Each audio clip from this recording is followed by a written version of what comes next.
Hello friends, मैं जयदीप कुशवाहा आप सभी का जेएम क्लासेस में स्वागत करता हूँ। हम मध्य प्रदेश लोक सेवा आयोग एमपीपीएससी के ओल्ड पेपर्स को सॉल्व कर रहे थे, जिसमें हमने मध्य प्रदेश लोक सेवा आयोग के 2019 वाला पेपर के सॉल्यूशन मैं आप सभी को दे चुका हूँ।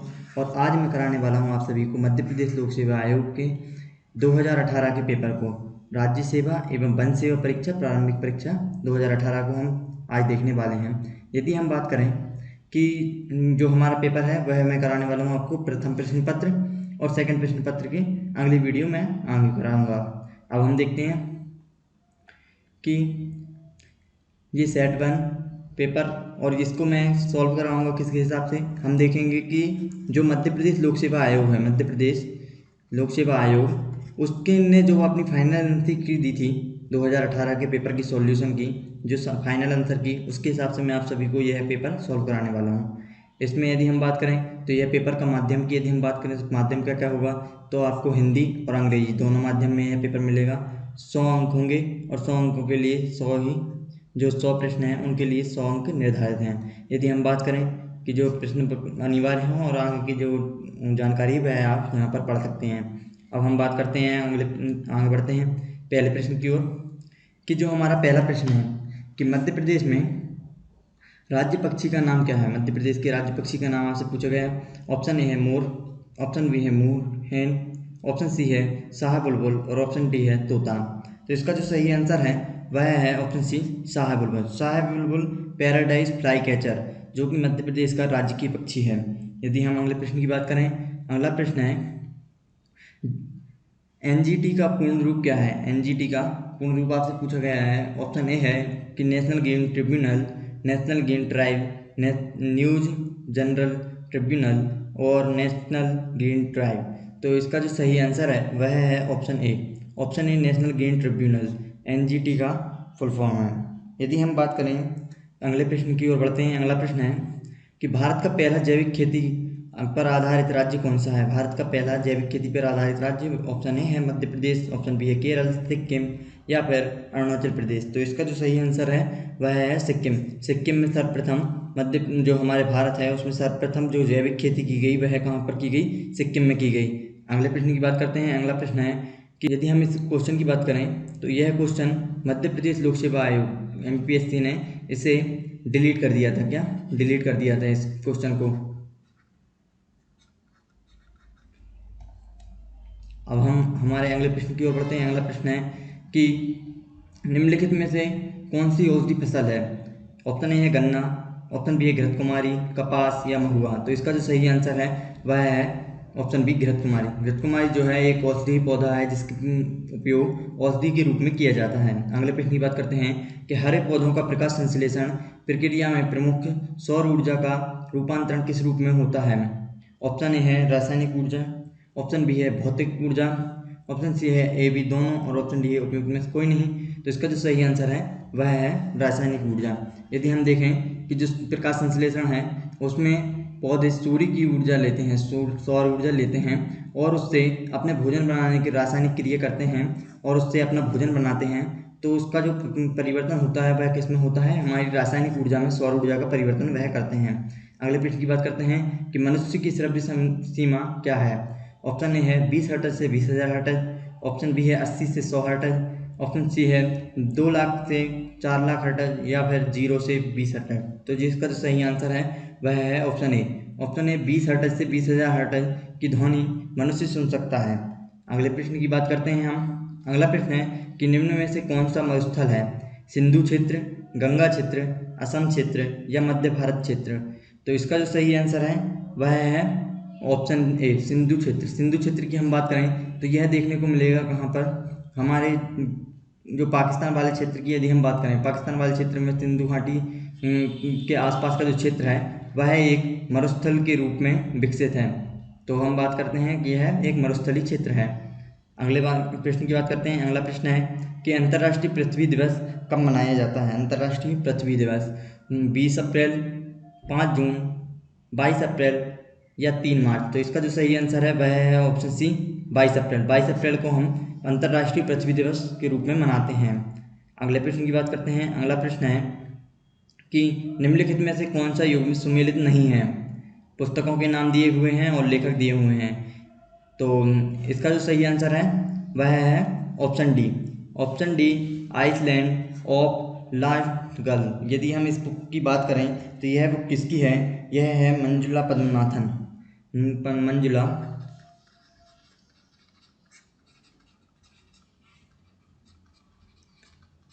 मंजुला पद्मनाभन की यह बुक है। कौन सी? Island of lost girls.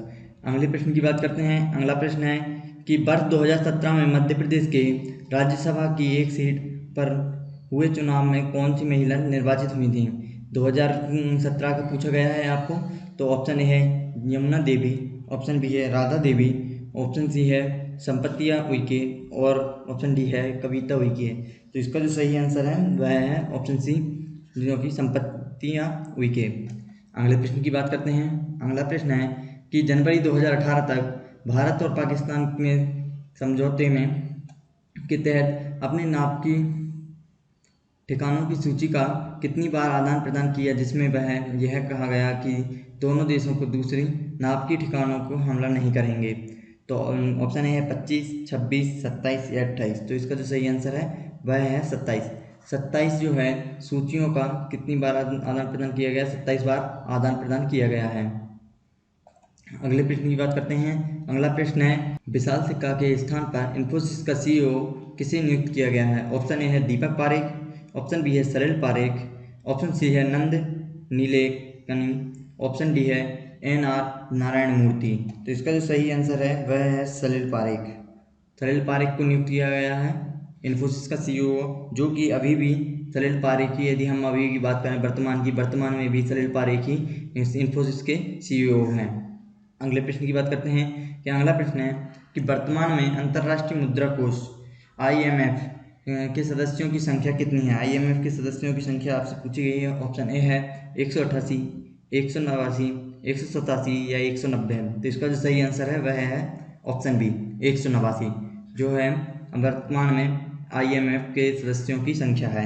यदि हम बात करें कि IMF का मुख्यालय कहाँ पर है, तो इसका मुख्यालय है वाशिंगटन DC। Washington DC। यदि वाशिंगटन DC की बात करें तो यह कहाँ पर है?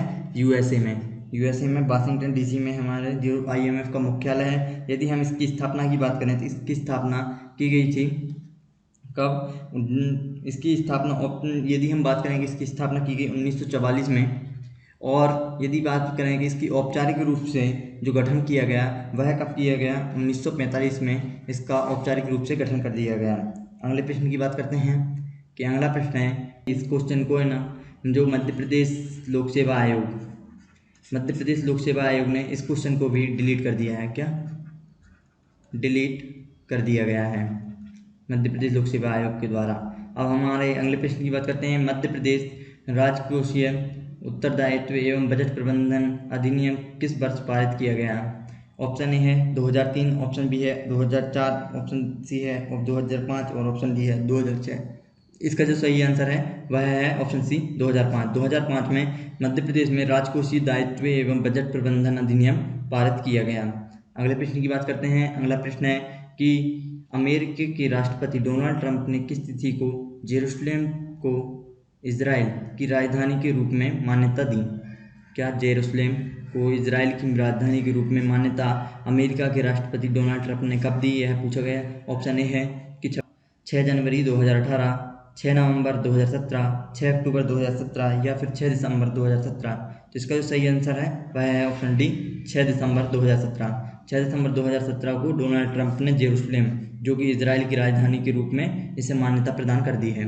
अगले प्रश्न की बात करते हैं। अगला प्रश्न है कि विश्व बैंक DIPP द्वारा अक्टूबर 2016 में जारी कारोबार स्वामित्व रैंकिंग में निम्न में किन राज्यों को संयुक्त रूप से पहला दर्जा प्राप्त हुआ? यह आपसे पूछा गया है। ऑप्शन ए है गुजरात और तेलंगाना छत्तीसगढ़, गुजरात आंध्र प्रदेश और आंध्र प्रदेश तेलंगाना। इसका जो सही आंसर है वह है ऑप्शन डी, आंध्र प्रदेश और तेलंगाना को जो है प्रथम स्थान प्राप्त हुआ था 2016 की जो कारोबार स्वामित्व रैंकिंग में। यह उस टाइम जो पेपर हुआ था 2018 का, उस समय यह करंट का क्वेश्चन बना रहा होगा, इसलिए यह क्वेश्चन आपसे पूछा गया था। आपको जो है इस प्रकार की यदि रैंकिंग अभी जो वर्तमान में जारी हुई है वह सभी रैंकिंग में देखना है कि पहला स्थान किस राज्य का है। और देश में यदि पूछा जाए कि जो हमारे भारत की स्थिति, तो आपको वह याद करके रखना है। अगले प्रश्न की बात करते हैं कि अगला प्रश्न है कि कालिका पुराण किस धर्म से संबंधित है। ऑप्शन ए है वैष्णव, ऑप्शन बी है शाक्त, ऑप्शन सी है बौद्ध और ऑप्शन डी है जैन। तो इसका जो संबंध है वह है ऑप्शन डी जैन। जैन धर्म से संबंधित है कौन सा? कालिका पुराण। कालिका पुराण का संबंध जैन धर्म से है। अगले प्रश्न की बात करते हैं। अगला प्रश्न है कि प्राचीन काल में किस वर्ण को सार्ववाय भी कहा जाता था। तो ऑप्शन ए है ब्राह्मण, ऑप्शन बी है क्षत्रिय, ऑप्शन सी है वैश्य और ऑप्शन डी है शूद्र। तो इसका जो सही आंसर है वह है ऑप्शन सी वैश्य। तो यदि हम इस प्रश्न की बात करें तो इस प्रकार का प्रश्न आपको 2019 के पेपर में भी देखने को मिला और उसमें पूछा गया था पणी पूछा गया था। और यदि हम बात करें तो इसमें पूछ लिया सातवाहन। तो आप सभी को जो प्राचीन काल में किस वर्ग को क्या कहते थे यह याद करके जाना है। अगले प्रश्न की बात करते हैं कि अगला प्रश्न है कि शुंगों के पूर्वज मूलतः किस स्थान से थे। ऑप्शन ए है मगध, ऑप्शन बी है प्रयाग, ऑप्शन सी है उज्जैन और ऑप्शन डी है सौराष्ट्र। तो इसका जो सही आंसर है वह है उज्जैन। उज्जैन से सर्वप्रथम उज्जैन में जो है किसने शुंगों ने शासन किया। तो अगले प्रश्न की बात करते हैं। अगला प्रश्न है कि शेरशाह का उत्तराधिकारी कौन था। तो ऑप्शन ए है शुजात खान, ऑप्शन बी है इस्लाम शाह, ऑप्शन जो सी है फिरोज शाह और ऑप्शन डी है मोहम्मद शाह आदिल। तो इसका जो सही आंसर है वह है ऑप्शन बी इस्लाम शाह जो था वह शेरशाह का उत्तराधिकारी था। इस्लाम शाह शेरशाह का पुत्र एवं उत्तराधिकारी था। अगले प्रश्न की बात करते हैं कि ईस्ट इंडिया कंपनी की प्रारंभिक दौर में वेस्टर्न प्रेसिडेंटी कहाँ थी। जो पश्चिमी यदि पूछा जाए कि पश्चिमी प्रेसिडेंसी कहाँ थी, तो ऑप्शन ए है सूरत, ऑप्शन बी है सतारा, ऑप्शन बी है जो सी है बॉम्बे और ऑप्शन डी है पणजी। तो इसका जो सही आंसर है वह है सूरत। सूरत में थी वेस्टर्न प्रेसिडेंसी। यदि हम बात करें तो ईस्टर्न कहाँ थी, तो ईस्टर्न थी मद्रास में। अगले प्रश्न की बात करते हैं कि अगला प्रश्न है कि ब्रिटिश साम्राज्य पूरी तरह से सड़ चुका है, हर तरह से भ्रष्टाचार और भ्रष्टाचारी व हीन है, यह कथन किसके द्वारा किया गया है, किसने इस कथन का प्रयोग किया है। तो ऑप्शन ए है सिस्टर निवेदिता, ऑप्शन बी है सावित्री बाई फुले, ऑप्शन सी है एनी बेसेंट और ऑप्शन डी है बाल गंगाधर तिलक। तो यह कथन जो है वह है सिस्टर निवेदिता का। सिस्टर निवेदिता की यदि हम बात करें तो यह क्या है, स्वामी विवेकानंद की शिष्या थी सिस्टर निवेदिता। उन्होंने कहा कि ब्रिटिश साम्राज्य पूरी तरह से सड़ चुका है और हर तरह से भ्रष्टाचारहीन है। अगले प्रश्न की बात करते हैं। अगला प्रश्न है कि भारत छोड़ो का नारा किसने दिया था। ऑप्शन ए है महात्मा गांधी, ऑप्शन बी है जवाहरलाल नेहरू, ऑप्शन सी है यूसुफ मेहर अली और ऑप्शन डी है अरुणा असफ अली। तो इसका जो सही आंसर है वह है यूसुफ मेहर अली। यूसुफ मेहर अली ने इस नारे को दिया है, भारत छोड़ो का नारा आपसे पूछा जाएगा तो यूसुफ मेहर अली ने दिया है। यह मध्य प्रदेश लोक सेवा आयोग ने इसे सही आंसर माना है। किसी किसी को लगता होगा कि जो है महात्मा गांधी सही आंसर होगा, परंतु इसका जो सही आंसर है वह है यूसुफ मेहर अली, जिसे कि मध्य प्रदेश लोक सेवा आयोग ने सही माना है। अगले प्रश्न की बात करते हैं कि अगला प्रश्न है कि प्लान्ड इकोनॉमी फॉर इंडिया पुस्तक के लेखक कौन है। ऑप्शन ए है कि एम विश्वेश्वरैया, ऑप्शन बी है JRD टाटा, ऑप्शन सी है GD बिरला और ऑप्शन डी है पट्टाभी सीतारामैया। तो इसका जो सही आंसर है वह है एम विश्वेश्वरैया। एम विश्वेश्वरैया ने यह बुक लिखी है प्लान्ड इकोनॉमी फॉर इंडिया। तो आप सभी को क्या करना है कि जो फेमस बुक हैं उनके जो राइटर हैं उनको याद रख करके जाना है कि यह किसकी बुक है। इस प्रकार बुकों से क्वेश्चन अधिकांश पूछे जाते हैं कि कौन सी बुक किसने लिखी है।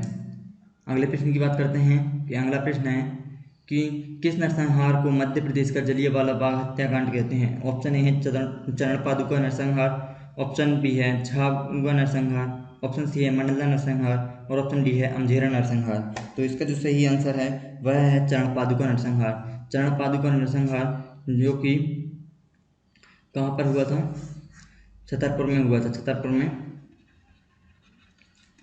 उर्मिल नदी के तट पर चरण पादुका नरसंहार हुआ था। अगले प्रश्न की बात करते हैं। अगला प्रश्न है कि भारत की सबसे लंबी नदी है। भारत की सबसे लंबी नदी कौन सी है? ऑप्शन ए है ब्रह्मपुत्र, ऑप्शन बी है गंगा, ऑप्शन सी है गोदावरी और ऑप्शन डी है सिंधु। तो इसका जो सही आंसर है वह है ऑप्शन बी गंगा। गंगा नदी जो है जो हमारे भारत की सबसे लंबी नदी है। अगले प्रश्न की बात करते हैं कि भारत की दक्षिणतम पर्वत श्रेणी कौन सी है? नीलगिरी, अन्नामलाई, कार्डमम या नन्नामलाई। तो इसका जो सही आंसर है वह है ऑप्शन सी कार्डमम हिल। कार्डमम पहाड़ी या इसे को बोलते हैं इलायची, इलायची की पहाड़ी, इलायची की पहाड़ी जो कि भारत की सबसे दक्षिणतम पहाड़ी या पर्वत श्रेणी है, जो कहाँ देखने को मिलेगी हमें? केरल राज्य में देखने को मिलेंगी। नीलगिरी की बात करें तो नीलगिरी है पश्चिमी घाट और पूर्वी घाट का संगम स्थल। अगले प्रश्न की बात करते हैं। अगला प्रश्न है कि भारत का कौन सा राज्य अधिकतम राज्यों से सीमा को छूता है? तो ऑप्शन ए है मध्य प्रदेश, ऑप्शन बी है कर्नाटक, ऑप्शन सी है आंध्र प्रदेश और ऑप्शन डी है कि हमारा उत्तर प्रदेश। तो इसका जो सही आंसर है वह है उत्तर प्रदेश। उत्तर प्रदेश की सीमा अधिकतम राज्यों से लगती है, अधिकतम राज्यों से सीमा साझा करता है। यदि हम बात करें तो यह 8 राज्यों और 1 केंद्र शासित प्रदेश से सीमा साझा करता है। तो इनमें यदि हम केंद्र शासित की बात करें तो यह दिल्ली से सीमा साझा करता है। कहाँ? दिल्ली से।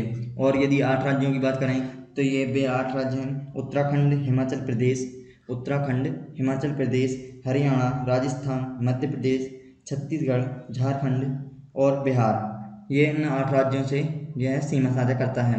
अब हमारे अगले प्रश्न की ओर बढ़ते हैं। अगला प्रश्न है कि भारत का दूसरा सबसे बड़ा नदी बेसिन है। दूसरा नदी बेसिन, सबसे बड़ा नदी बेसिन पूछा गया। ऑप्शन ए है महानदी बेसिन, ऑप्शन बी है नर्मदा बेसिन, ऑप्शन सी है गोदावरी बेसिन और ऑप्शन डी है कावेरी बेसिन। इसका जो सही आंसर है वह है गोदावरी बेसिन। गोदावरी बेसिन जो कि भारत का दूसरा सबसे बड़ा नदी बेसिन है। यदि हम गोदावरी नदी की बात करें तो यह कहाँ से निकलती है? त्र्यंबकेश्वर से निकलती है और यह जाकर बंगाल की खाड़ी में गिर जाती है। और इसमें अब अनेक सहायक नदियाँ, कुछ मध्य प्रदेश की नदियाँ और अन्य राज्यों की नदियाँ आकर मिलती हैं।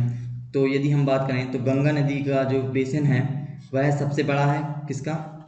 गंगा नदी बेसिन हमारे भारत का सबसे बड़ा नदी बेसिन है। और उसके पश्चात जो गोदावरी बेसिन है वह सबसे बड़ा नदी बेसिन है।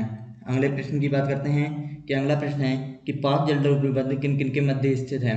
ऑप्शन ए है भारत पाकिस्तान, ऑप्शन बी है भारत बांग्लादेश, ऑप्शन सी है भारत श्रीलंका और ऑप्शन डी है भारत मालदीव। तो इसका जो आंसर है वह है ऑप्शन सी भारत और श्रीलंका। भारत और श्रीलंका के मध्य पाक जल संधि या पाक जलसंधि मध्य स्थित है। अगले प्रश्न की बात करते हैं। Inter tropical convergence zone ITCZ निम्न में से किस वायुदा पेटी में स्थित है? तो ऑप्शन ए है कि व्यापारिक एवं पछुआ हवाओं की पेटी के मध्य, पछुआ एवं ध्रुवीय हवाओं की पेटी के मध्य, ध्रुवों के समीपवर्ती क्षेत्रों में या फिर भूमध्य रेखा पर। तो यदि हम बात करें तो इसका जो सही आंसर है वह है option D. Option D inter tropical convergence zone ITCZ। यह क्या होता है कि इसमें जो है भूमध्य रेखा की यदि हम बात करें तो यह भूमध्य रेखा क्षेत्र 5 डिग्री से 5 डिग्री की यदि हम बात करें, यदि बीच में बात करें तो यहाँ पर भूमध्य रेखा देखने को मिलेगी 0 डिग्री। तो यहाँ पर क्या होता है इस क्षेत्र में होता है ताप अधिक होता है। ताप अधिक होने के कारण संवाहिनी धाराएं यदि हम बात करें तो यहाँ से व्यापारिक प्रभाव आती हैं जो कि गर्म होकर संवहनी धाराओं के रूप में ऊपर उठने लगती हैं। क्या? ऊपर उठने लगती हैं और इनके साथ साथ बाष्प के रूप में जल उठता है और यहाँ पर बौछार के रूप में बारिश होती है। और इस क्षेत्र को जब ये संवहनी धाराएं ऊपर उठती हैं तो यहाँ पर वायु की गति का अनुभव नहीं किया जा पाता। यहाँ पर वायु की गति का अनुभव नहीं होता और इस क्षेत्र को क्या बोलते हैं? Inter tropical convergence zone ITCZ के नाम से जाना जाता है। अगले प्रश्न की बात करते हैं। अगला प्रश्न है कि कान्हा राष्ट्रीय उद्यान प्रसिद्ध है शेरों के लिए, गायों के लिए, हाथियों के लिए या बाघों के लिए? तो इसका जो सही आंसर है वह है ऑप्शन डी बाघों के लिए। बाघों के लिए कान्हा राष्ट्रीय उद्यान प्रसिद्ध है। यहाँ पर सर्वाधिक बाघ मध्य प्रदेश में सर्वाधिक यदि हम बाघों की बात करें तो वह हमें देखने को मिलेंगे कान्हा राष्ट्रीय उद्यान में। यदि हम बात करें सर्वाधिक बाघ घनत्व की, क्या बाघ घनत्व यदि आपसे पूछे जाए कि बाघ घनत्व सर्वाधिक कहाँ है तो बांधवगढ़ राष्ट्रीय उद्यान में देखने को मिलेगा जो कि उमरिया में है। और यदि हम बात करें कि कान्हा कहाँ पर है, कान्हा राष्ट्रीय उद्यान है हमारे मंडला में।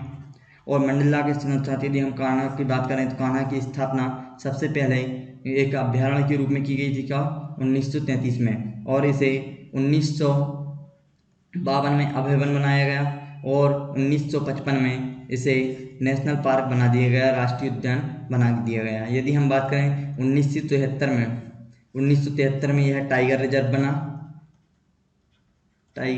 बना। और यदि हम बात करें 1974, तो 1974 में इसे प्रोजेक्ट टाइगर में शामिल कर लिया गया। क्या, प्रोजेक्ट टाइगर में 1974 में इसे शामिल कर लिया गया। तो यह हमारे मध्य प्रदेश में है कान्हा राष्ट्रीय उद्यान, जो कि मंडला जिले में देखने को मिलेगा। अगले प्रश्न की बात करते हैं कि अगला प्रश्न है कि नेपानगर का संबंध किस उद्योग से है। ऑप्शन ए है खाद, ऑप्शन बी है अखबारी कागज, ऑप्शन सी है चीनी और ऑप्शन डी है ऊनी वस्त्र। तो इसका जो सही आंसर है वह है ऑप्शन बी, अखबारी कागज। यह है मध्य प्रदेश का, यदि हम बात करें नेपानगर में मध्य प्रदेश का प्रथम अखबारी कागज कारखाना कौन सा, national news printing press. National news printing press की स्थापना, अखबारी कागज की स्थापना की गई नेपानगर में। नेपानगर आपको कहाँ पर देखने को मिलेगा, तो नेपानगर बुरहानपुर जिले में देखने को मिलेगा। अगले प्रश्न की बात करते हैं। अगला प्रश्न है कि मध्य प्रदेश में निम्नलिखित स्थानों में से कौन सा एक 80 डिग्री पूर्वी देशांतर पर या उसके निकटतम स्थित है। तो ऑप्शन ए है जबलपुर, ऑप्शन बी है रीवा, ऑप्शन सी है पन्ना और ऑप्शन डी है कटनी। तो इसका जो सही आंसर है वह है जबलपुर जो है वह, यदि हम बात करें अक्षांश क्या होता है, अक्षांश की बात करें तो एक होती है हमारी बीच में 0 डिग्री अक्षांश, जिसे हम बोलते हैं GMT, ग्रीनविच मीन टाइम रेखा। तो यदि हम बात करें तो इसकी यदि पूर्व में खींची गई, पूर्वी अक्षांश बोलते हैं उन्हें, यदि पूर्वी 80 डिग्री हम अक्षांश की बात करें तो 80 डिग्री अक्षांश कुछ इस प्रकार जाती है। और यदि हम बात करें तो जबलपुर जो 80 डिग्री अक्षांश पर स्थित है, किस पर, जबलपुर स्थित है 80 डिग्री अक्षांश पर। अगले प्रश्न की बात करते हैं कि अगला प्रश्न है कि मध्य प्रदेश में भवंतर भुगतान योजना किस क्षेत्र से संबंधित है। महिला विकास से, ऑप्शन बी है कृषि से, ऑप्शन सी है बाल विकास से और ऑप्शन डी है उद्योगों से। तो इसका जो सही आंसर है वह है ऑप्शन बी, कृषि से संबंधित है भावांतर योजना। अब हम अगले प्रश्न की बात करते हैं। अगला प्रश्न है कि सीमा सुरक्षा बल BSF के पास किन देशों की सीमाओं की रक्षा का दायित्व है। ऑप्शन ए है पाकिस्तान नेपाल, ऑप्शन बी है पाकिस्तान भूटान, ऑप्शन सी है पाकिस्तान बांग्लादेश और ऑप्शन डी है पाकिस्तान चीन। तो इसके जो सही आंसर है वह है ऑप्शन सी, पाकिस्तान और बांग्लादेश की जो सीमा पर है BSF को तैनात किया गया है, किस किस के, पाकिस्तान और बांग्लादेश के। अगले प्रश्न की बात करते हैं। अगला प्रश्न है कि निम्नलिखित में से कौन मध्य प्रदेश में की कार्यवाहक राज्यपाल नहीं रहे हैं। ऑप्शन ए है कि justice ND Ojha, option B है justice PB Dikshit, option C है justice GD Dikshit, option D है कि जस्टिस GP सिंह। तो इसका जो सही आंसर है वह है option C, justice GD Dikshit जो हैं वह मध्य प्रदेश के कार्यवाहक राज्यपाल नहीं रहे हैं। अगले प्रश्न की बात करते हैं। अगला प्रश्न है कि भारतीय संविधान के किस अनुच्छेद के तहत राज्यपाल को विधानमंडल के विश्रांति काल में के अध्यादेश जारी करने का प्रख्यात करने का शक्ति प्राप्त है। ऑप्शन ए है 155, ऑप्शन बी है 156, ऑप्शन सी है 212 और ऑप्शन डी है 213। तो इसका जो सही आंसर है वह है 213। और 213 अनुच्छेद 213 में जो कहा गया है कि राज्यपाल जब जो हमारी विधानसभा है वह सत्र इसका चालू नहीं है, इसके सत्र नहीं चल रहा है, तो यह क्या करता है, राज्यपाल अध्यादेश जारी कर सकता है। और यह अध्यादेश जो विधानसभा द्वारा पारित जो कानून होते हैं उन्हीं के तरह इनको शक्ति प्राप्त है अध्यादेश को। और अध्यादेश की यदि आपसे पूछा जाए अवधि कितनी होगी तो 6 माह 6 सप्ताह, अधिकतम अवधि इसकी होती है 6 माह 6 सप्ताह। 6 माह 6 सप्ताह तक कोई भी अध्यादेश जारी रह सकता है। अगले प्रश्न की बात करते हैं। अगला प्रश्न है यदि हम बात करें तो इस क्वेश्चन को मध्य प्रदेश लोक सेवा आयोग ने डिलीट कर दिया है, डिलीट कर दिया गया है मध्य प्रदेश लोक सेवा आयोग द्वारा।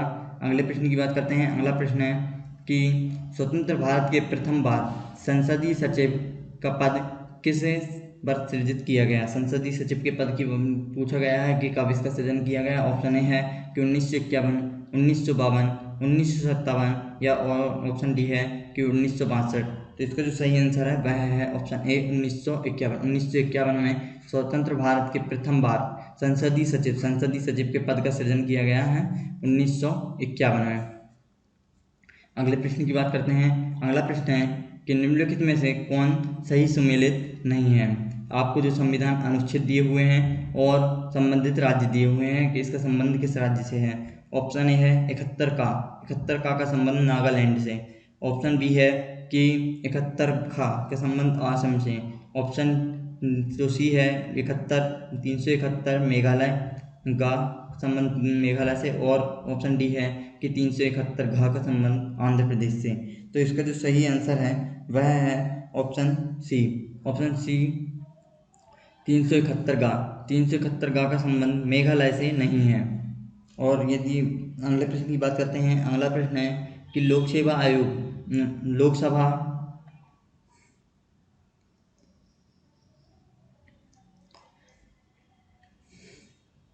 लोकसभा में अनुसूचित जाति के लिए आरक्षित स्थानों की संख्या कितनी है। ऑप्शन ए है 59, ऑप्शन बी है 69, ऑप्शन सी है 79 और ऑप्शन डी है 84। तो इसका जो सही आंसर है वह है ऑप्शन डी 84। 84 जो है वह अनुसूचित जाति के लिए लोकसभा में आरक्षित स्थानों की संख्या है। अगले प्रश्न की बात करते हैं कि अगला प्रश्न है निम्नलिखित में से कौन सा सुमेलित नहीं है। आपसे पूछा गया है सही सुमेलित नहीं है। ऑप्शन जो राज्य दिए हुए हैं और राज्यसभा में सीटें दी हुई हैं कि राज्यसभा में जो सीटों का आवंटन किस प्रकार किया गया है। आंध्र प्रदेश 18, उड़ीसा 10, तमिलनाडु 18, महाराष्ट्र 19। तो इसका जो सही आंसर है वह है ऑप्शन ए आंध्र प्रदेश।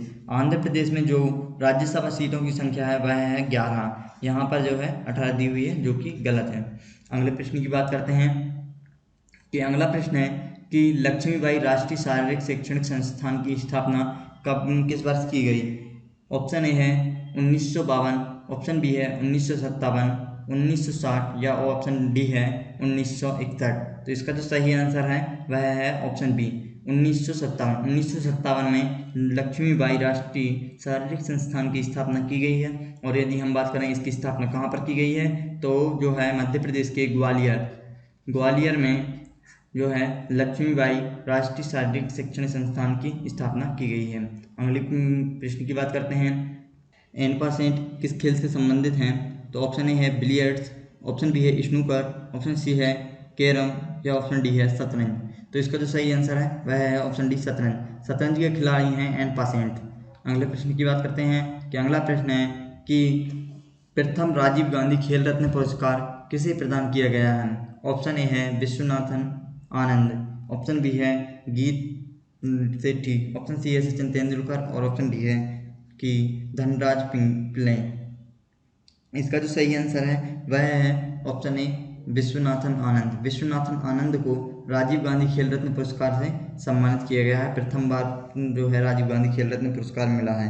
तो यदि हम बात करें विश्वनाथन आनंद जिनको शतरंज के जादूगर के नाम से जानते हैं या इनकी बात करें तो यह किसके खिलाड़ी हैं शतरंज खिलाड़ी हैं विश्वनाथन आनंद।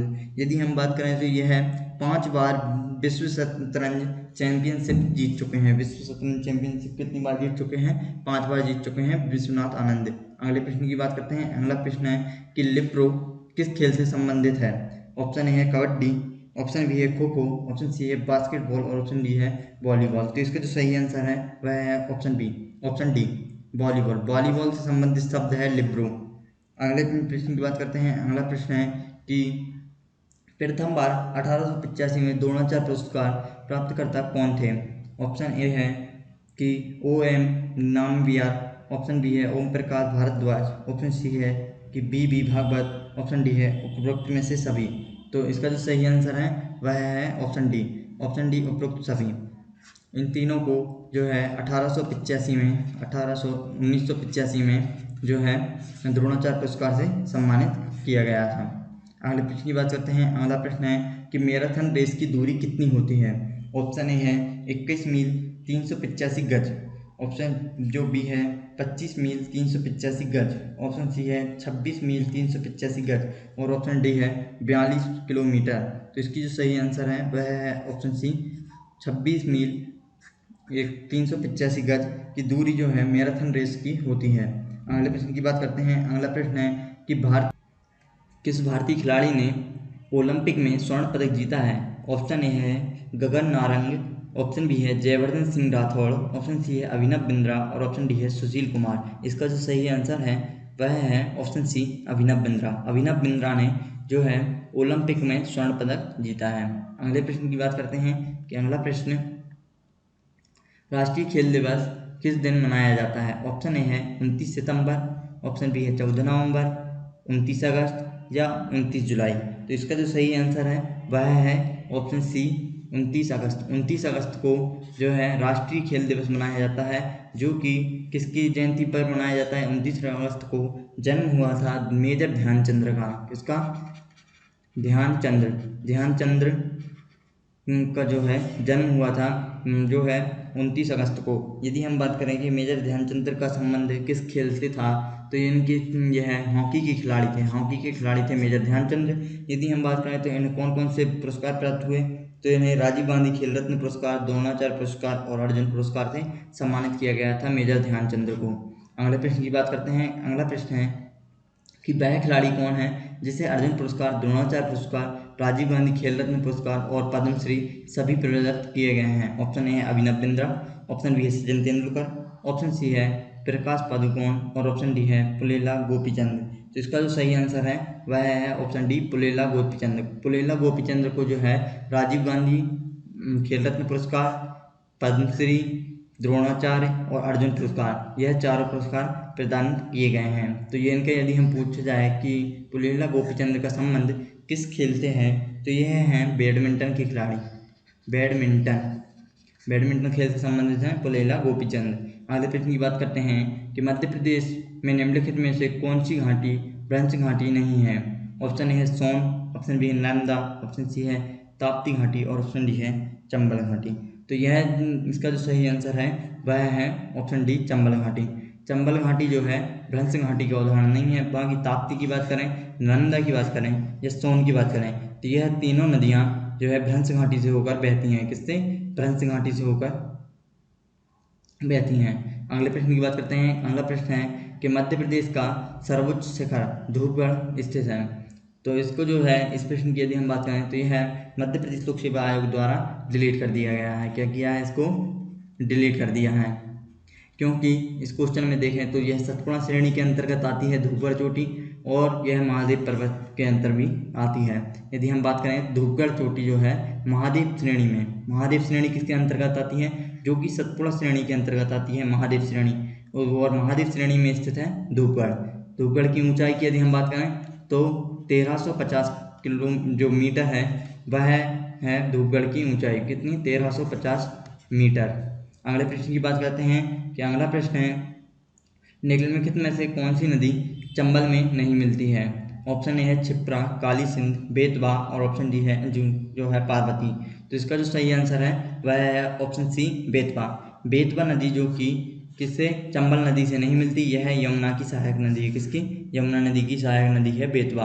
अगले प्रश्न की बात करते हैं कि अगला प्रश्न है कि मध्य प्रदेश का कौन सा जिला गुजरात और राजस्थान की सीमाओं को छूता है। ऑप्शन ए है झाबुआ, ऑप्शन बी है अलीराजपुर, ऑप्शन सी है रतलाम और ऑप्शन डी है मंदसौर। तो इसका जो सही आंसर है वह है ऑप्शन ए झाबुआ। झाबुआ जिला जो है वह मध्य प्रदेश के जो जिला है झाबुआ वह है गुजरात और राजस्थान दोनों की सीमाओं को छूता है।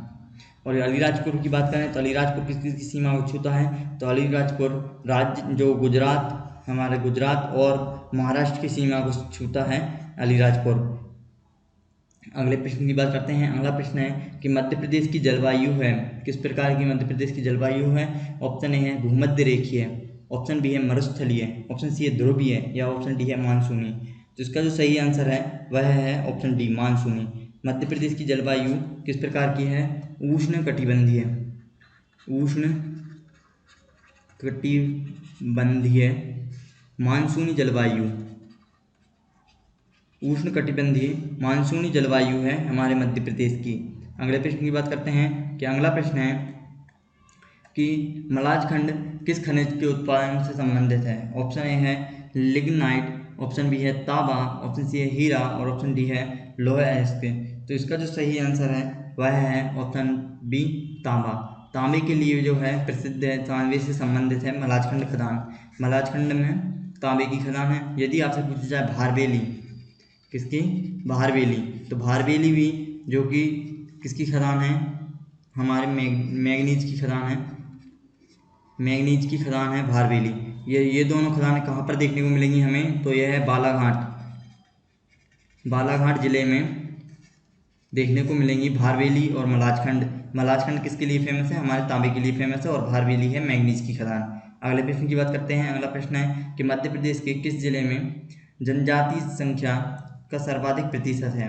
ऑप्शन ए है झाबुआ, ऑप्शन बी है बड़वानी, ऑप्शन सी है अलीराजपुर और ऑप्शन डी है डिंडोरी। तो इसका जो सही आंसर है वह है ऑप्शन सी, अलीराजपुर। अलीराजपुर में सर्वाधिक जनजातीय जो है, सर्वाधिक जनजाति संख्या का प्रतिशत में सर्वाधिक जनजाति संख्या है। अगले प्रश्न की बात करते हैं। गुजरी महल का निर्माण किसने करवाया है, किसने बनवाया है गुजरी महल? ऑप्शन ए है अकबर, ऑप्शन बी है शाहजहां, ऑप्शन सी है मानसिंह और ऑप्शन डी है इनमें से कोई नहीं। तो इसका जो सही आंसर है वह है ऑप्शन सी, मानसिंह। मानसिंह ने गुजरी महल का निर्माण करवाया है। गुजरी कौन थी? जो कि मानसिंह ने अपनी प्रेमिका, प्रेमिका कौन? मृगनयनी, मृगनयनी के लिए जो है गुजरी महल का निर्माण करवाया है। अगले प्रश्न की बात करते हैं।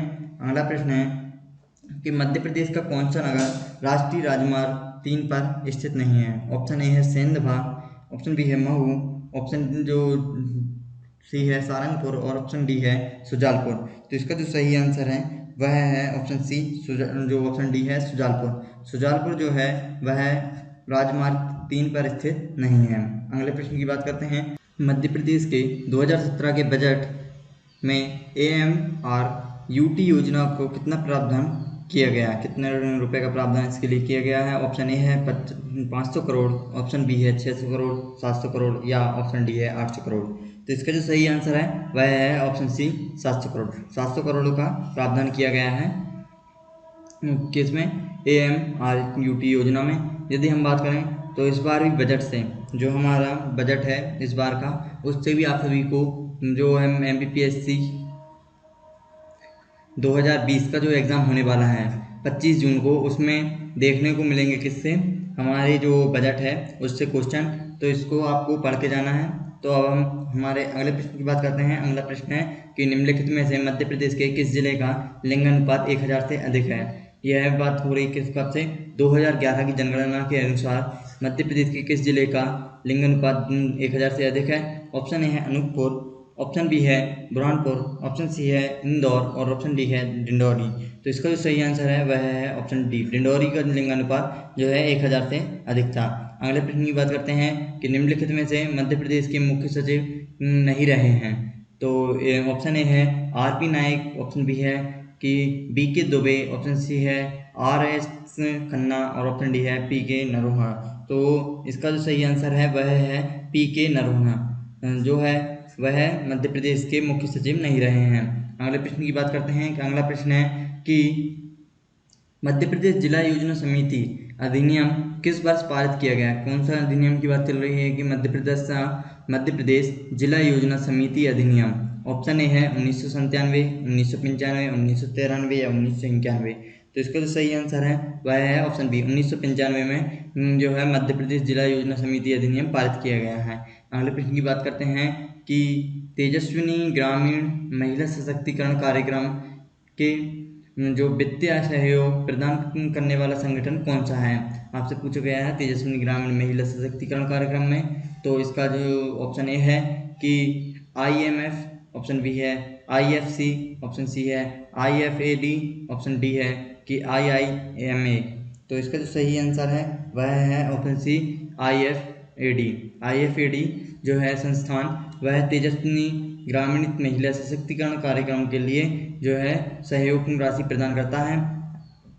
तो यदि हम इसके फुल फॉर्म की बात करें कि IFAD क्या है, तो ऑप्शन इसका जो सही इसकी जो फुल फॉर्म है वह है अंतर्राष्ट्रीय कृषि विकास कोष। अंतर्राष्ट्रीय कृषि विकास कोष।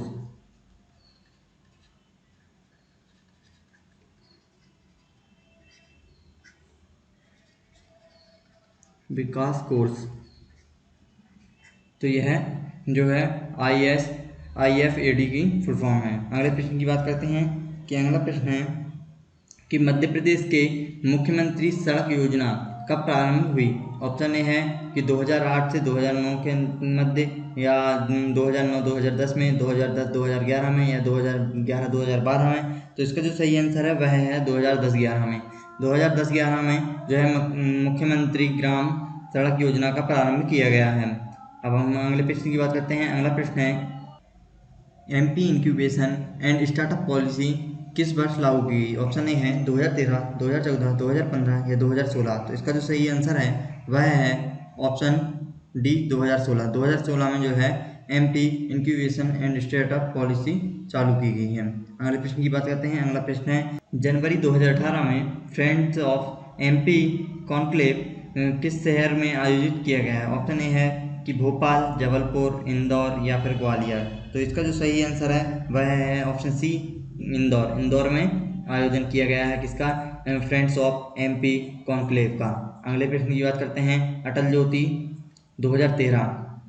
अटल ज्योति योजना 2013 के अंतर्गत ग्रामीण कृषि क्षेत्र को कितने न्यूनतम घंटे बिजली देने का प्रावधान किया गया है। 10 घंटे, 12 घंटे, 14 घंटे या 16 घंटे। तो इसका जो सही आंसर है वह है 10 घंटे। 10 घंटे बिजली देने का प्रावधान किया गया है किसमें, अटल ज्योति योजना 2013 में। अगले प्रश्न की बात करते हैं कि कंप्यूटर पर लिखित लिंक्ड जानकारी के संग्रह को जो इंटरनेट के माध्यम से उपलब्ध होती है उसको खालिस्तान कहा जाता है। तो ऑप्शन ए है वेब सर्वर, ऑप्शन बी है वेब स्टोर, ऑप्शन सी है कि वर्ल्ड वाइड वेब, या ऑप्शन डी है कि वेब इंफॉर्मेशन। तो इसका जो सही आंसर है वह है option C world wide web कहा जाता है। अगले प्रश्न की बात करते हैं। अगला प्रश्न है कि वेबसाइट को खोलने के बाद वेब ब्राउजर द्वारा प्रदर्शित पहले पृष्ठ को क्या कहा जाता है। तो ऑप्शन ए है होम पेज, ऑप्शन बी है ब्राउजर पेज, ऑप्शन सी है सर्च पेज और ऑप्शन डी है बुकमार्क। तो इसका जो सही आंसर है वह है ऑप्शन ए वेब जो है होम पेज। होम पेज कहते हैं हम किसे, जब किसी साइट को खोलते हैं ब्राउजर पर, तो उसको जब हम क्लिक करते हैं तो उसके बाद हम पहुंचते हैं सबसे पहले किस पे, होम पेज पे। अब हम अगले प्रश्न की बात करते हैं। अगला प्रश्न है कि खोज क्षमता ईमेल समाचार स्टॉक की कीमत, मौसम संबंधी जानकारी, खेल और मनोरंजन जैसी सुविधाएं प्रदान करती है। अब ऑप्शन ए है कि हॉस्टल, ऑप्शन बी है पोर्टल, ऑप्शन सी है आर्टिकल और ऑप्शन डी है न्यूज़पेपर। तो इसका जो सही आंसर है वह है पोर्टल। पोर्टल के द्वारा पता चलता है किसके बारे में हमें, ईमेल, खोज क्षमता, समाचार, स्टॉक की कीमतें और मौसम संबंधी जानकारी, खेल और मनोरंजन जैसी सेवाएं प्रदान करती है। अगले प्रश्न की बात करते हैं। अगला प्रश्न है कि निम्नलिखित संक्षिप्त रूपों में से कौन सा सामान्य रूप से अवांछनीय जंक ईमेल का वर्णन करता है। ऑप्शन ए है कि ट्रैम, ऑप्शन बी है ड्रैम, जैम या स्पैम। तो इसका जो सही आंसर है वह है स्पैम। स्पैम जो है वह बताता है किसके बारे में, अवांछनीय जंक। जब हम किसी भी ईमेल जो ग्रुप में बात करते हैं या फिर जो ईमेल पे जो अवांछनीय या बिना आपकी मर्जी के जो मैसेज आते हैं उनको बोलते हैं क्या, स्पैम। अगले प्रश्न की बात करते हैं। अगला प्रश्न है कि एक जानबूझकर विघटनकारी सॉफ्टवेयर जो कंप्यूटरों तक फैलता है, कंप्यूटर से कंप्यूटर तक फैलता है, को क्या कहा जाता है।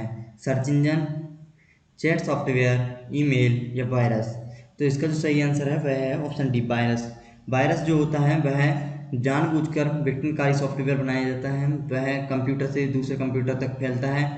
अब हम हमारे अगले प्रश्न की ओर बढ़ते हैं। अगला प्रश्न है कि निम्नलिखित में से कौन सा वीडियो कॉन्फ्रेंसिंग सिस्टम के लिए आवश्यक घटक नहीं है। ऑप्शन ए है video camera, display device, telephone या माइक्रोफोन। तो तो इसका जो सही आंसर है वह है ऑप्शन सी, टेलीफोन। टेलीफोन का उपयोग जो है वीडियो कॉन्फ्रेंसिंग में नहीं किया जाता। वीडियो कॉन्फ्रेंसिंग होगी तो कैमरा तो आवश्यक है, कैमरा की ज़रूरत होगी ही, और डिस्प्ले की भी ज़रूरत होगी जिस पर हम देखेंगे कि कोई इंसान है या कहाँ पर, तो जो सामने वाले का ये चित्र जो है हम स्क्रीन पर देखेंगे, तो डिस्प्ले भी ज़रूरी है। और माइक्रोफोन का यूज़ किया जाएगा किसके लिए? आवाज़ को जाने के लिए और आवाज़ को आने के लिए जो है स्पीकर का उपयोग किया जाता है। तो जो टेलीफोन है उससे वीडियो कॉन्फ्रेंसिंग नहीं की जा सकती। अगले प्रश्न की बात करते हैं कि निम्नलिखित में से कौन सा साइबर अपराध की दो आवश्यक विशेषता हैं। तो इसका जो सही आंसर है वह है कि अपराधी कंप्यूटर क्षमता तथा कंप्यूटर प्रौद्योगिकी की शिकार अभियंता। इसका सही आंसर है क्या? अपराधी की कंप्यूटर दक्षता और कंप्यूटर प्रौद्योगिकी की शिकार अभियंता जो है साइबर अपराध की विशेषताएं हैं। अगले प्रश्न की बात करते हैं। अगला प्रश्न है कि शब्द का आशय एक ऐसा व्यक्ति है किस शब्द का आशय एक ऐसा व्यक्ति है जो बिना किसी प्राधिकरण के कंप्यूटर सिस्टम के जो सेंध लगाकर घुसता है और जलसासी के उद्देश्य के लिए जानबूझकर वेबसाइट को विकृत करता है। तो इसे बोलते हैं वाइट हैकर या क्रैकर या स्ट्रैकर। तो इसका जो सही आंसर है वह है क्रैकर। क्रैकर जो होता है वह क्या करता है कि किसी भी कंप्यूटर में ऐसा व्यक्ति होता है जो किसी भी कंप्यूटर के सिस्टम में सेंध लगा घुसता है और जासूस के उद्देश्य से यह जानबूझकर वेबसाइट को विकृत कर देता है, वेबसाइट को विकृत कर देता है। अगले प्रश्न की बात करते हैं कि अगला प्रश्न है जब किसी वेबसाइट के ग्राहक नकली नेटवर्क यातायात के बाढ़ के कारण ऐसे एक्सेस करने में असमर्थ होते हैं तो इसे निम्नलिखित में किस प्रकार से जाना जाता है? वायरस, ट्रोजन हॉर्स, क्रैकिंग या डेनियल ऑफ सर्विस अटैक। तो इसका जो सही आंसर है वह है option D, Daniel of service attack के नाम से जानते हैं हम किसे, जब किसी बाढ़ के कारण एक्सेस करने में असमर्थ होते हैं। अगले प्रश्न की बात करते हैं कि अगला प्रश्न है अनुसूचित जाति एवं अनुसूचित जाति जनजाति अत्याचार निवारण अधिनियम 1989 के अंतर्गत किस धारा में आर्थिक बहिष्कार को परिभाषित किया गया है? तो इसका जो सही आंसर है वह है ऑप्शन बी, धारा 2 खागा में जो है प्रावधान किया गया है आर्थिक बहिष्कार का परिभाषित किया गया है। अगले प्रश्न की बात करते हैं। अगला प्रश्न है कि अनुसूचित जाति अनुसूचित जनजाति अत्याचार निवारण अधिनियम 1989 में निम्नलिखित में से किस धारा को अग्रिम जमानत प्रतिबंधित है? तो इसका जो सही आंसर है वह है ऑप्शन सी, धारा 18। धारा 18 जो है अग्रिम जमानत को प्रतिबंधित किया गया है। अगले प्रश्न की बात करते हैं। अगला प्रश्न है इस क्वेश्चन को जो है डिलीट कर दिया गया है। क्या? मध्य प्रदेश लोक सेवा आयोग द्वारा इसको डिलीट कर दिया गया है। अगले प्रश्न की बात करते हैं। अगला प्रश्न है कि अनुसूचित जाति अनुसूचित जनजाति अत्याचार निवारण अधिनियम 1989 के अंतर्गत कोई भी व्यक्ति जो अनुसूचित जाति या अनुसूचित जाति का सदस्य नहीं है जादू टोना करने या डायन होने के अभिकथन पर अनुसूचित जाति या अनुसूचित जनजाति के सदस्यों को शारीरिक हानि पहुंचाएगा या मानसिक यातना देगा वह किस अवधि के लिए कारावास में दंडित होगा? तो इसका जो सही आंसर है वह है ऑप्शन ए, जिसकी अवधि होगी 6 माह से कम नहीं हो सकती, 6 माह से कम नहीं होगी, और जो कि 5 वर्ष तक हो सकती है। अधिकतम कितना हो सकती है? 5 वर्ष तक हो सकती है और 6 माह से कम नहीं होगी। अगले प्रश्न की बात करते हैं। अगला प्रश्न है कि अनुसूचित जाति अनुसूचित जनजाति अत्याचार निवारण अधिनियम 1989 में कुल कितनी धाराएं हैं? 18, 22, 23, 27। तो इसका जो सही आंसर है वह है ऑप्शन सी, 23। 23 धाराएं जो है अनुसूचित जाति अनुसूचित जनजाति अत्याचार निवारण अधिनियम 1989 में हैं। अगले प्रश्न की बात करते हैं। सिविल अधिकार संरक्षण अधिनियम 1955 की निम्नलिखित में से किस धारा के अंतर्गत सामूहिक जुर्माना अध्यारोपित करने के लिए राज्य सरकार की शक्ति का उपबंध किया गया है? तो इसका जो सही आंसर है वह है धारा 10। धारा 10 का में जो है प्रबंधन किया गया है कि सामूहिक जुर्माना अध्यारोपित करने के लिए राज्य सरकार की शक्ति का प्रबंधन किया गया है। अगले प्रश्न की बात करते हैं। अगला प्रश्न है कि सिविल अधिकार संरक्षण अधिनियम 1955 की निम्नलिखित में से किस धारा के अंतर्गत सद्भावना पूर्वक की गई कार्यवाही के लिए संरक्षण का उपबंध किया गया है?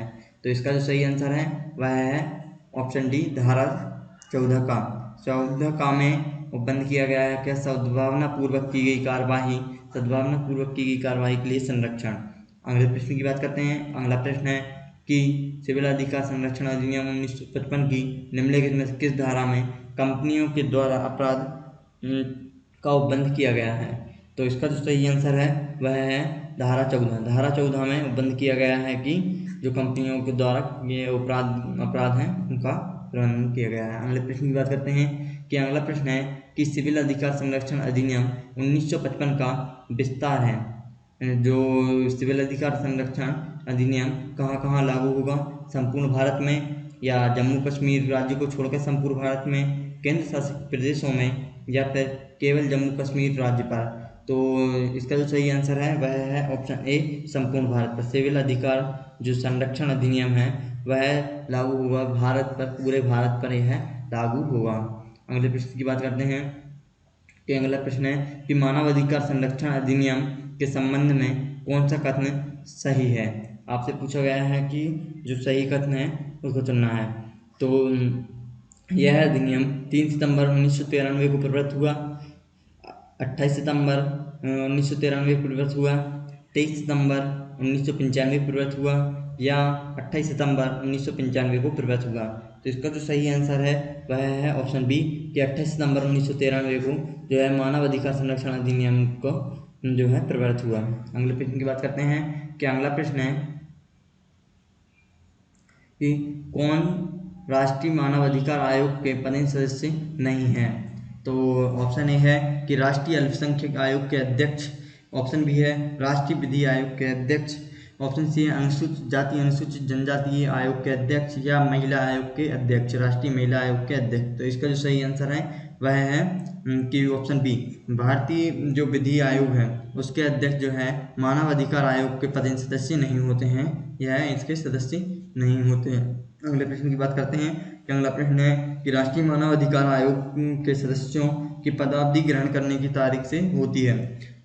ऑप्शन ए है 5 वर्ष 65 वर्ष की आयु तक, ऑप्शन बी है कि 5 वर्ष 70 वर्ष की आयु तक, 6 वर्ष 65 वर्ष की आयु तक, या 6 वर्ष 70 वर्ष की आयु तक। तो इसका जो सही आंसर है वह है ऑप्शन बी। ऑप्शन बी 5 वर्ष तक, या तो इनकी जो होगी आयु 5 वर्ष तक होगी, या फिर 70 वर्ष तक अधिकतम आयु जो इनकी आयु है होने तक इनको यह पद धारण कर सकते हैं किसके? मानव अधिकार आयोग के सदस्यों के रूप में। अगले प्रश्न की बात करते हैं। अगला प्रश्न है राष्ट्रीय दंड संहिता की धारा 75, 78, 79, 80 और 228 में वर्णित अपराधों के संदर्भ में मानवाधिकार आयोग को समझा जाता है। एक आपराधिक न्यायालय, एक सिविल न्यायालय, रेवेन्यू न्यायालय, या उपरोक्त में से कोई नहीं। तो इसका जो सही आंसर है वह है एक सिविल न्यायालय। यदि हम बात करें तो राष्ट्रीय मानवाधिकार की न्यायालय की शक्तियाँ प्राप्त हैं, एक सिविल न्यायालय की शक्तियाँ प्राप्त हैं राष्ट्रीय मानवाधिकार आयोग को। अगले प्रश्न की बात करते हैं कि अगला प्रश्न है कि सशस्त्र बलों के सदस्यों द्वारा मानवाधिकारों को अतिक्रमण की शिकायत के बारे में आयोग स्वप्रेषणा या किस अर्जी को प्राप्ति पर है? तो ऑप्शन ए है कि स्वयं जांच करेगा, ऑप्शन बी है जांच करने हेतु पुलिस अधिकारियों को निर्दिष्ट करेगा, या ऑप्शन सी है कि केंद्र सरकार की रिपोर्ट मांग सकता है, या ऑप्शन डी है उपयुक्त में से कोई नहीं। तो इसका जो सही आंसर है वह है ऑप्शन सी, केंद्र सरकार की यह रिपोर्ट मांग सकता है। अगले प्रश्न की बात करते हैं कि राज्य मानवाधिकार आयोग के सदस्य पूर्व में उच्च न्यायालय का कोई भी आसीन न्यायाधीश या कोई आसीन जिला न्यायाधीश इसके परामर्श के पश्चात नियुक्त किया जा सकता है।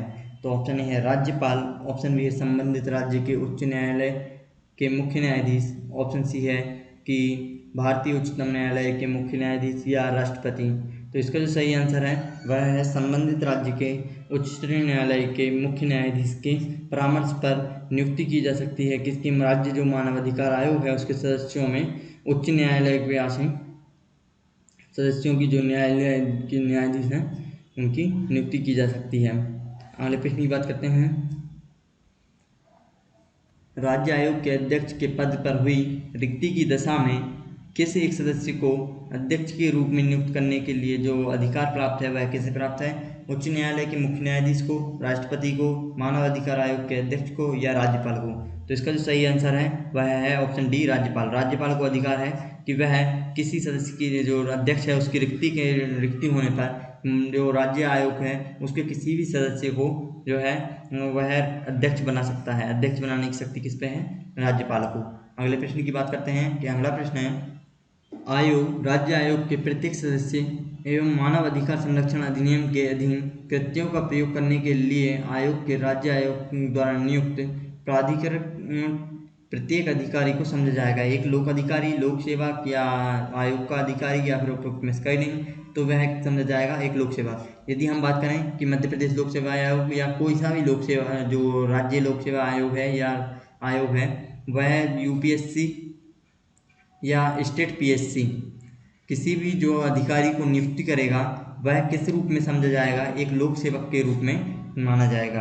अगले प्रश्न की बात करते हैं। अगला प्रश्न है कि राज्य आयोग अपना वार्षिक प्रतिवेदन किसके समक्ष प्रस्तुत करता है? राज्यपाल, राज्य सरकार या उच्च न्यायालय के मुख्य न्यायाधीश या भारत के मुख्य न्यायाधीश? तो इसका जो सही आंसर है वह है ऑप्शन बी, राज्य सरकार। राज्य सरकार को जो है राज्य आयोग अपना वार्षिक प्रतिवेदन प्रस्तुत करेगा। अगले प्रश्न की बात करते हैं कि अगला प्रश्न है कि मानव अधिकार संरक्षण अधिनियम के सशस्त्र बलों की परिभाषा निम्नलिखित में से कौन शामिल नहीं है? नौसेना, राज्य के सशस्त्र बल, थल सेना या वायुसेना? इसमें शामिल नहीं है क्या? ऑप्शन बी है, राज्य के सशस्त्र बल इसमें शामिल नहीं है। यहाँ पर जो है हमारी श्रृंखला जो हमारे जो क्वेश्चन हैं वह समाप्त होते हैं। तो आप सभी को यदि वीडियो पसंद आया है तो इसे लाइक करें, शेयर करें एंड सब्सक्राइब करें। Thank you.